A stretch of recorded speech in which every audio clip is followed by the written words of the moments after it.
So what I'm going to do is I'm going to talk about unused concepts from previous writers from Flynn over footage of Sonic Scorched Quest, which is basically possibly my favorite Sonic ROM hack that's not Sonic Zoom, which is easier, or Mania.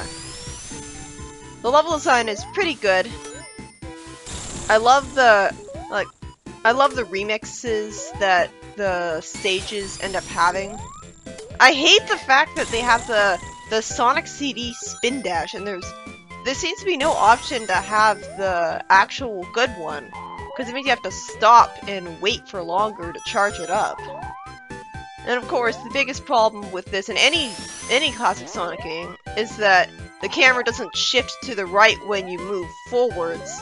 So I feel like I'm crawling forwards like a snail throughout the whole level, because if I don't, I'll run into an enemy that I couldn't react to in time, because I'm trapped inside of the camera the whole time.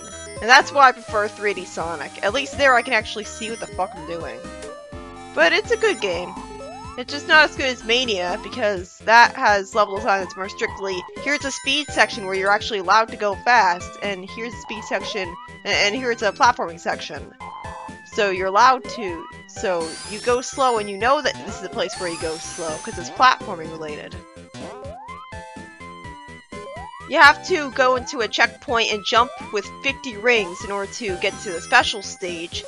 Obviously a change from Sonic 1. And a better one, because here you get more chances to go into the special stage. Although it means that you have even more of a problem with, like, you gotta go through the stage and make sure that you don't get hit by enemies. But at the very least, like, that was a problem in Sonic 1 too, and here you have more chances anyways. And what's really great about this game is that the special stages were changed from Sonic 1, so it's actually possible to get all the Chaos Emeralds as a casual player. Which I did, so that's how I know. You'll see them. Actually, I think you see them, yeah, you see them right now. They're the Sonic 1 8-bit bonus stages. Although, they're pretty long and tedious, like, they take several minutes to beat because you're trying to collect every individual ring possible. Like this ceiling is way too high up. It's ridiculous. So it takes forever to fall back down to the springs where there are actual rings there. It would have been better if there were rings the whole way through. And you don't want to fall into the bouncy things with too much momentum, or you'll just, like, get bounced all over the place. And, like, you could glitch through walls and stuff in Sonic 1 8-bit. There's multiple different types of springs that bounce you up at different heights. Like, the blue ones are the shortest ones. And when you have areas where the ceiling's way too high for its own good, and the rings are only up a certain height, then the springs that don't send you high up are your friend. Which is very unique for Sonic, but usually it's the red springs that everyone likes. And I like the music here, like a Genesis version of the bonus stage from Sonic 1, like a remix of that. And I love how the rings that you get from a previous section of the bonus stage carry over to the next section. So it's not like you're being punished for getting more rings than you would need, like in say Sonic 2 special stages. So like that's pretty good. Like it rewards skill, and it's kind of nice that you have an after image effect when you're bouncing on springs. It makes it look more like you're going fast. I really don't see what the point is of you, like when you fall, like the animation from when you hit a spring normally in the levels, and Sonic looks like not like this, like he should, since that would attack enemies. I hope that's always how it is. I don't know, I just, ROM hacks seem to go crazy for that falling sprite, and I don't know why. But yeah, the problem with these special stages, aside from it taking forever, is that it just drags on for far too long, and it repeats the same concept over and over again. Fortunately, they do shake it up. but I'm gonna be skipping most of these in the footage. Like, I'm definitely not gonna show all of them. And like, the plot of the game has it so that you have to collect flame emeralds, which is pretty appropriate to the theme of the game. But flame emeralds sounds like a more uncreative version of the soul emeralds. Like, soul means sun in Latin, and obviously like blaze controls fire, so yeah. And like, these life boxes, you don't have to tediously get them like this. You can also just hit them from below a whole bunch of different times, and rather than them falling down on you and crushing you like you might expect, you can just keep on hitting them from below and eventually destroy them. So that's pretty good. But yeah, there's a bunch of unused and altered villains for the comic. Like, obviously the Archie Sonic comic. One of the earliest story ideas pitched by Ken Penders involved two villains who were essentially parodies of the Super Mario Bros. In reference to Sega and Nintendo's fierce rivalry in the 90s. This idea was rejected by Sega for being too obvious. Like, yeah, like, I understand where he was going with that, but yeah, it would have been way too meta. But it should have been, like, in the Mario and Sonic and the Olympic Games thing. Like, maybe that would have been interesting, but I don't think Nintendo would have agreed to that. Yeah, I love how I love how this game has bosses that are like giant versions of the Badniks. Like, just like in the Game Gear games. It feels very nostalgic and very charming to have it be like in a Genesis game. And that boss was done how bosses in Sonic games should be. Later on you'll see an example of how they shouldn't be. And this is where we get to the game feeling actually original. Every level in this game is on fire. Fortunately, that doesn't involve fire actually hurting you. Like, it's more like an Angel Island zone where the fire is just there as a decoration. And you're better off spin dashing, like holding down and going into a ball the minute the level starts, because you start out really fast and you don't want to hit an enemy or something while that's happening. But that is a cool effect. And I hope that's not good design. I hope there's no spike glitch in this game, because I forgot about that. And I like that they renamed the levels too. Yeah, I like the remixes in this game. Like, as soon as the burning starts. Like, this one makes the Green Hill Zone theme sound more depressing. It's, I don't know, like, you know, the way it is. So that's good. And I bet this is how a lot of people wanted Green Hill to be, like, in Forces, because at least then it would have been original, and it would kind of been like a take that, because we've seen Green Hill so many times, now it's destroyed. But yeah, I'm pretty sure I kept past this, because this is literally just, it's thankfully they changed the level design up, but it's basically the same thing every time. Yep. And the reason you saw that text on the corner is because that's apparently what happens whenever I press F9, and that's what I have to press to start and stop a recording. Anyways, early ideas for Evil Sonic were plentiful. One concept involved Sonic's anti-Mobius counterpart being Dr. Sonic, a version of Sonic who, judging by the name, would have been Dr. Robotnik's role. I'm glad that wasn't Scourge, but I really wish that would have been like a alternate Sonic idea. Like, that would have been pretty cool. Alicia Acorn in Cryo Sleep. Like the Princess Sally miniseries has an unused idea where there was Alicia Acorn in Cryo Sleep, and an early idea for the Sally miniseries saw her as a roboticized villain. So yeah, that would have been pretty interesting. Like, it would, like, I guess, like, it was kind of too easy, like, how the queen was, like, she was just there in the Haven, and like, Antoine, meanwhile, his father was roboticized. Like, really, you'd think that Eggman would just take all of the parents of the characters that he managed to get a hold of and make them sub-bosses for the extra insult like he did with Antoine's father. But yeah, this boss, well, it at least doesn't take too long. I hate how you have to wait for your opportunity to attack. Like, sometimes he just uselessly spawns inside of the walls, and like, how am I supposed to attack him there? It's just about dodging the energy balls at that point. That's not fun.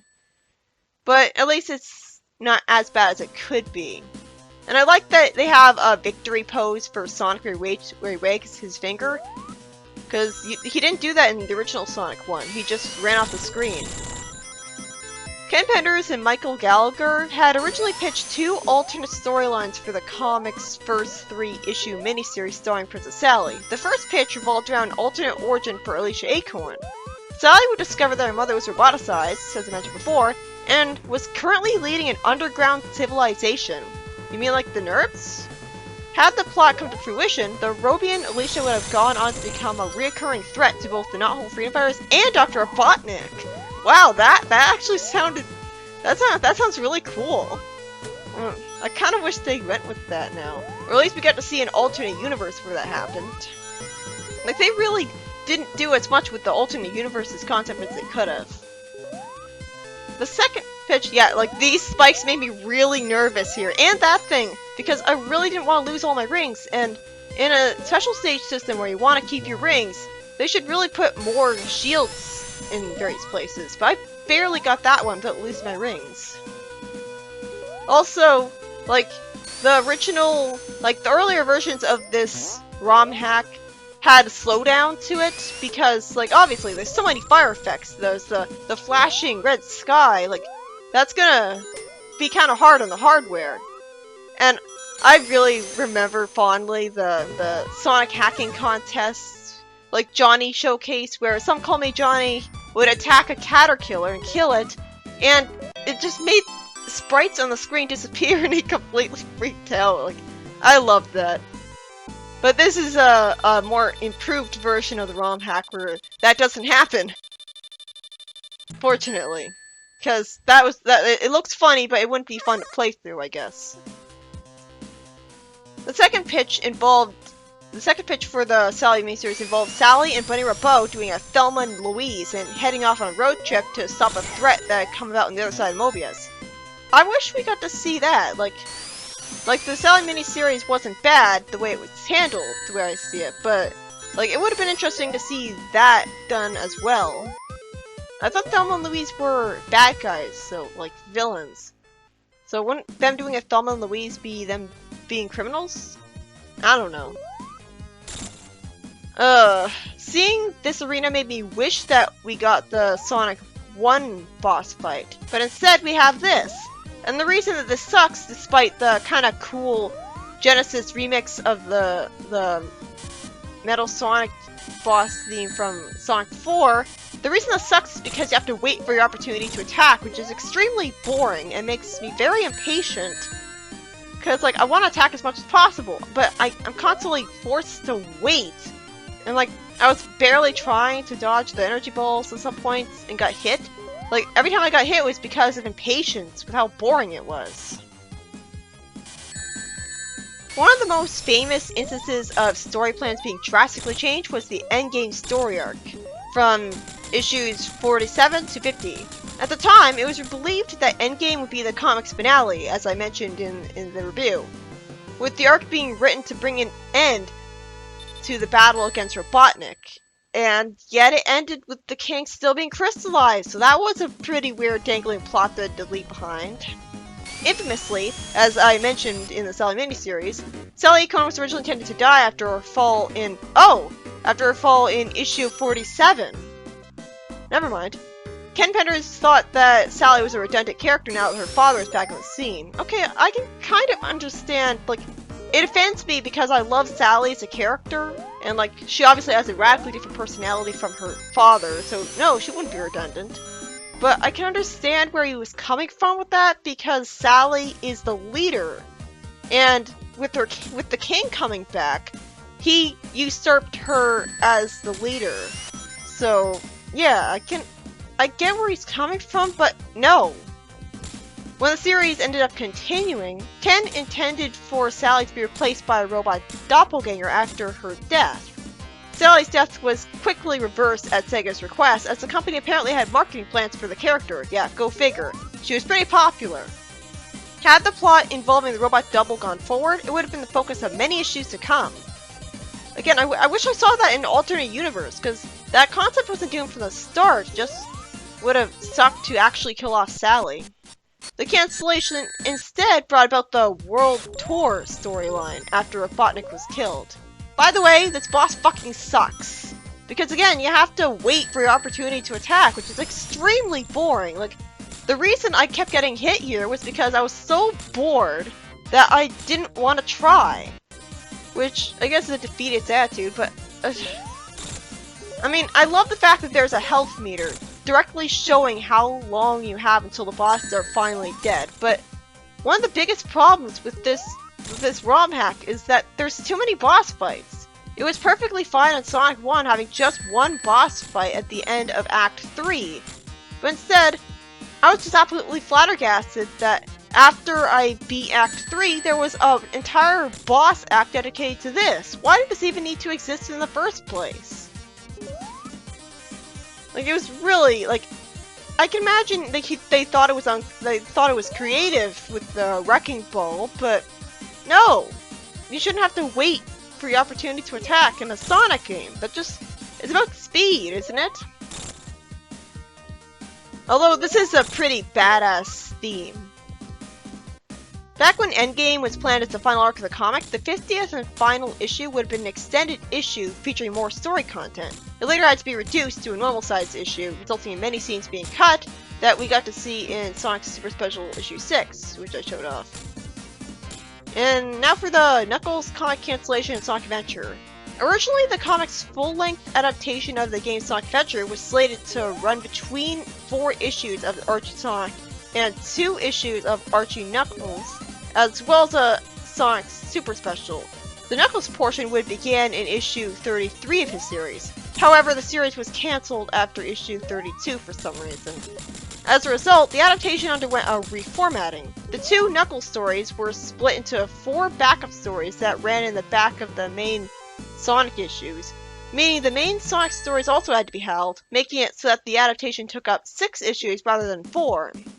The cancellation of the Knuckles series also meant that Knuckles' ongoing storyline had to be continued as backup stories in the main Sonic series. Well, at least they did get continued.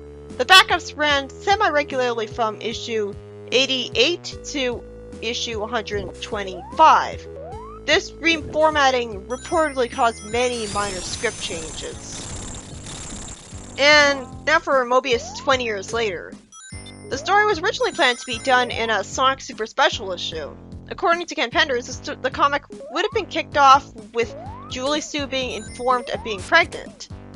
Like, that's the thing, like, we never got to see, like, the story where she learned about that. So, in retrospect, I'm surprised we never got to see that. Originally, the main villain for the story would have been Dr. Ian Droid, the main baddie from Sonic Super Special Issue 7. Really? I don't remember that character at all. Wait, like, was that the superheroes crossover issue? Is that why he recognized Knuckles? Well, at least if more had been done with the character, then I would have had, like, I guess it would have been nice in principle to have more be done with the character, period. But if he was like a boring human character, like, who is just a generic villain, I wouldn't have really liked that. I hope I'm right about who this character is and I'm not just wasting time. But somewhere along the line, it was just simplified to just Eggman. Fuck that. Haven't we seen enough of Eggman already? Also, this level design is much better than the original Marble Zone, because in that, you had a lot more waiting around on slowly moving blocks. Whereas here, the level design is more about platforming, which is good. And also, I like the music for this level.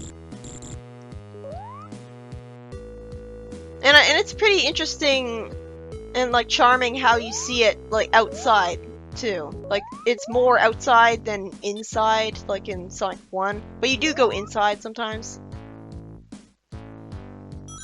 And, like, unfortunately, you do get pretty sick of seeing, like, red and pink and, like, a burning aesthetic because it's just constant throughout the whole game. But it is a nice way to change things up. And now for post-toss in space with Carl Bollers. Carl Bollers posted a number of plans he had intended to implement in the comics following issue 134, The Slap, that were ultimately never used. Two lasting as far as issue 150, the Titan Tales one. Also, I think the reason I'm showing this off is because this is a special stage that is more like pinball oriented. Like, it started out with you hitting a whole bunch of different bumpers, and I actually ultimately failed the special stage because they don't give me enough rings, and like, unfortunately there's a time limit. So it just completely goes counterintuitive to the whole challenge, because the whole challenge is collecting rings, and that requires carefully navigating yourself into them, which takes time. So, like, they're forced to try to rush, but you can't if you want to do it well. It would have been fantastic if you had an electric shield in the stage, just attracting rings to you. Like, that would have been great, but no! Instead, I'm cock-blocked by a wall.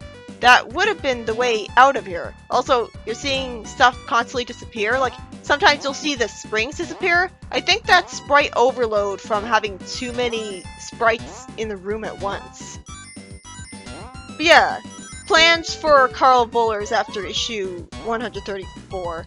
The Freedom Fighters would have been converted into a new team consisting of Sonic, Tails, Amy, Bunny, and Fiona. Having separated from Sally due to personal differences, Sonic would seek new potential love interests in the form of his teammates, but it wouldn't interfere with their professional relationship.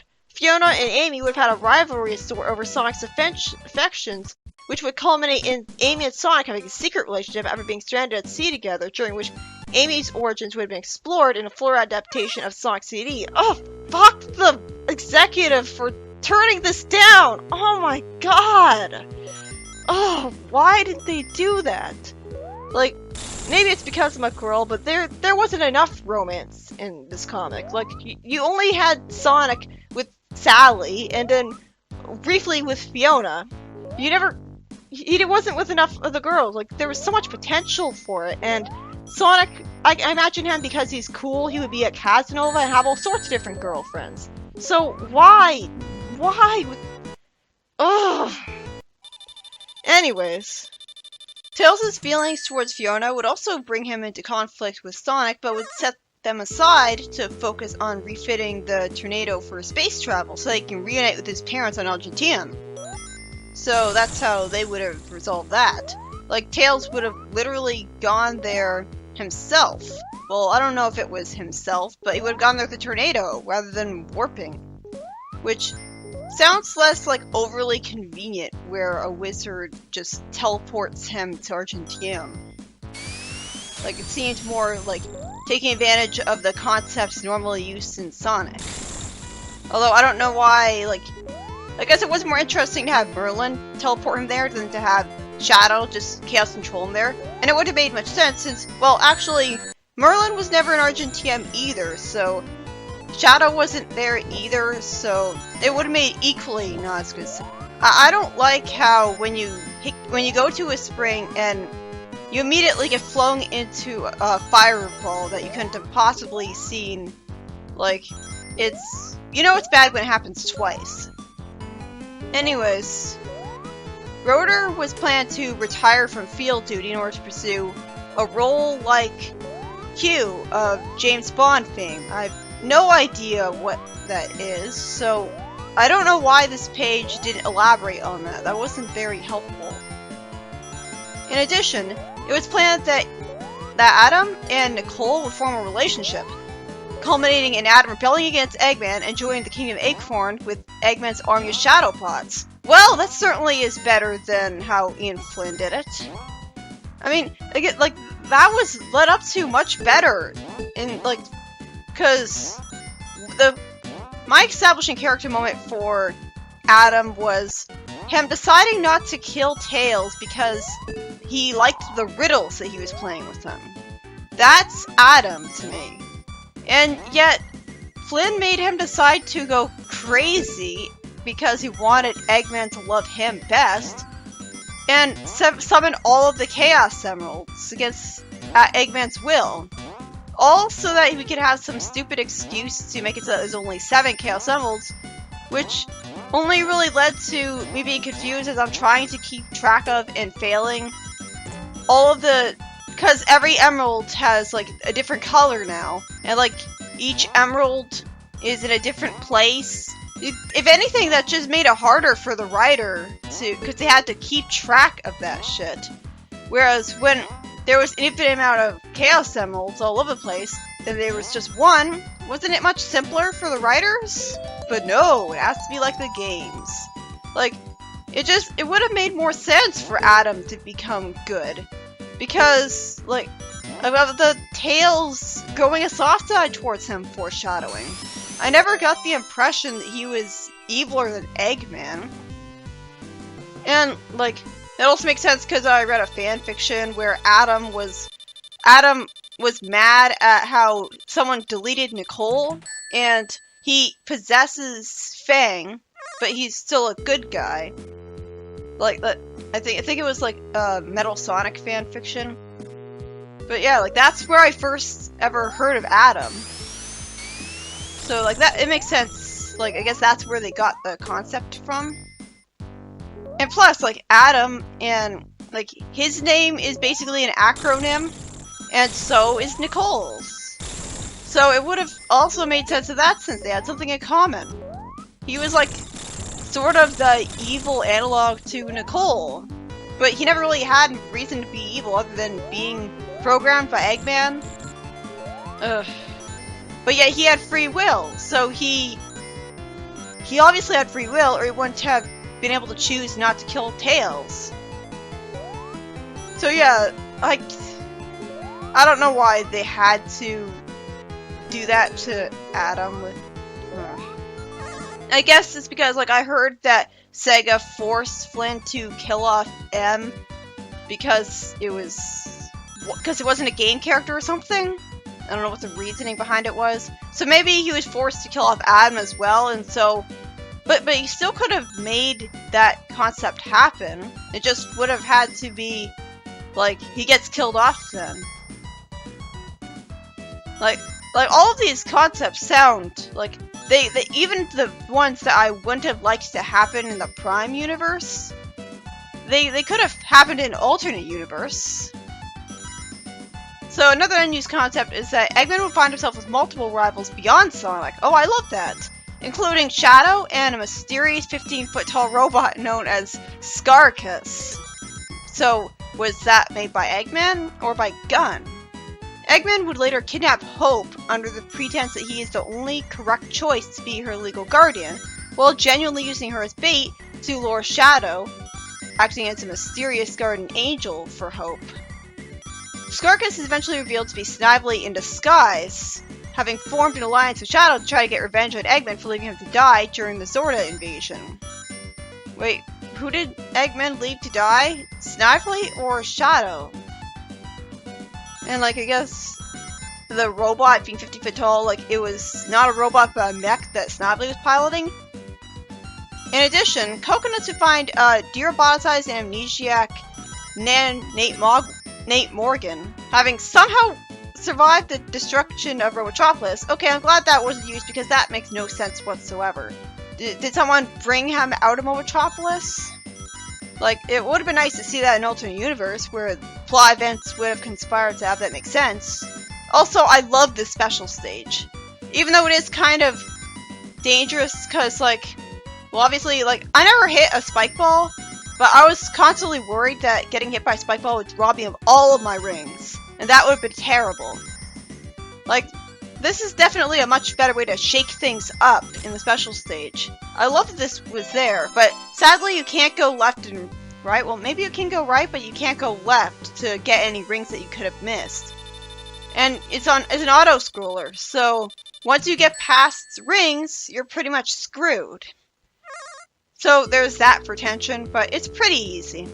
So that's pretty nice. Also, it's kind of ironic that, you know, like, it's the flame emeralds. You'd expect them to only be the color of fire, but they're not. Oh god, this boss fight sucks. Because it's a running boss. And always, running bosses suck. And I even intentionally made Sonic run backwards a couple times just to mock the whole physics of it. Because you always feel like you're running through molasses. And look, like eventually, like you can keep on running forwards and you end up at the center of the screen. And you're trapped at the center of the camera and you can't move forwards any more than that, which doesn't make any sense. Like, you automatically slide backwards. It just doesn't feel good to control. Like, you're pushing through molasses to get to the boss. And, like, I missed my first chance ever to attack him because I didn't know that I would have the opportunity in the first place, so I wasn't at the center of the camera to attack him. And it feels like you have kind of a small opportunity of time to attack him in the first place. But, like, you jump over to avoid the obstacles and stuff. Also, I like the boss music. Like, it's pretty... like, it has charm. But yeah, coconuts would turn Nate's genius into a weapon. I guess by forcing him to work for him. He would make him rebuild the original Metal Sonic, as well as a Tail Soul, Metal Knuckles, and Metal Amy. These four robots would attack New Mega Palas and Knothole City, with everyone believing they've been roboticized. So I guess, well, this was the plan for when Sonic was in space. So maybe people, no, I don't think they would think that Sonic was roboticized. Just Tails, Knuckles, and Amy, because I guess they would be like, out of commission, so people would not realize it. But yeah, like, I definitely prefer how Ian Flynn handled the original Metal Sonic. Although they could have had, well, no, maybe Nate would have been forced to maybe Nate would have been forced to make Shard willing to work for him. Or maybe, no, I don't think that Coconuts would be able to convince him that he's going to do good with those menacing looking robots. I think it would have to be, like, forcing him. Also, like, it was shown that, like, roboticization worked radically different for the Overlanders for no explained reason, making them just statues, unless they wanted to be roboticized. So I can imagine that the BEM would have a harder time de-roboticizing them because of how differently roboticization would work with them. But anyways, during the conflict, Metal Sonic would gain enough power to morph into Metal Overlord, just like in Heroes.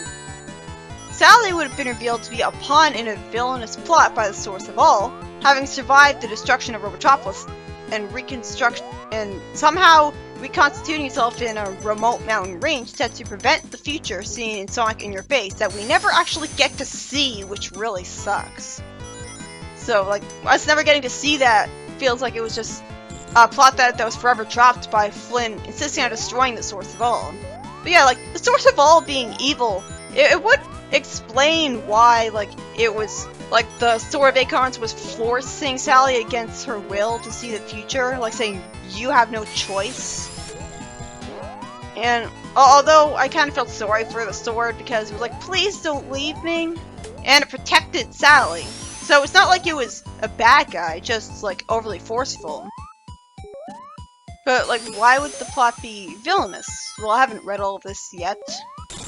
Yeah, like, it would have been nice to have the Source of All being involved more in a plot. I just don't understand how it could have possibly survived the destruction of Robotropolis unless... No, that really doesn't make any sense. I hope they would have explained that better, but knowing this comic, probably not. To protect it, the children of Umarachnis would have gathered as a group known as the Strand, like Web Strand, I guess, due to being corrupted by Nagus. I hope by corrupted they mean brainwashed, and that's also supposed to be the explanation for why they were working from the first place. Nagus would have possessed King Max through the crown, and used him as a puppet in an attempt to gain a physical form. Wait, wouldn't... He never had any problem getting a he never had any problem getting physical form before. Like, he had one, like, with the Jeffrey plot. But anyways, he would have possessed Max, transforming his body into a duplicate of his own, only to be thwarted by the destruction of the Crown of Acorns. See, Flynn wasn't the only one who had that idea then. Like, it was also, like, the other writers. Huh. Like, that sounds a little more interesting. Like, aside from the source of all magically surviving and reconstituting itself. And, like, with the Sword of Acorns surviving, and the Crown of Acorns surviving, it might make sense that the source of all would reconstitute itself, because those magical artifacts that are attached to it survived the destruction of Robotropolis. So maybe the source of all came out of those. So, like, that might have been more interesting than what Ian Flynn did, where there was this whole epic war drama between, like, Mammoth Mogul and Ixnaugus. Instead of feeling so rushed, it would have been, like, a more epic plot, like, I don't know, like, and set to prevent the future seeing Sonic in your face, like, they would have actually, like, bothered trying to do that, to fix that plot thread. Antoine's darker demeanor, it was planned to be the result of him succumbing to the source of all's evil will to one day marry Princess Sally without any given reason, which would result in the source bonding with Sally permanently. So, like, well, I guess that would explain why the king wanted to marry off Sally to Antoine in the first place, because, like, the source of all wanted that to happen, and, like, the source of all wanted to bond with the royal family. But I see the source of all as not really a villain, like, only a villain because it's doing stuff that Sally, a rebellious individual, independent princess, because of her stubborn streak, Sally wouldn't want that to happen because she doesn't want to know the future. Like, she's more of a god than a person. Although, like, I don't know. So, like, I don't know if it should have said villainous plot. It would have been more like plot that the hero wouldn't agree with. In hopes of winning Bunny back after being possessed by Source of All, why would the Source of All give him back his free will after forcing him to marry Sally? I guess once it bonded with Sally, it would be permanent, and so it wouldn't care that Antoine would do this? But yeah, in hopes of winning Bunny back, Antoine allows himself to be possessed by a corrupted source, turning him into a villain. Like, so the source was wanting him to do stuff that would, like, kill the king? Yeah, I prefer how Penders took it, where it was evil Antoine. That makes more sense, because why the fuck would the source ever want him to do that? Unless that wasn't part of the unused storyline concept. And, like, a corrupted source. Well, maybe it was corrupted by Ixis. Okay, that would have made sense.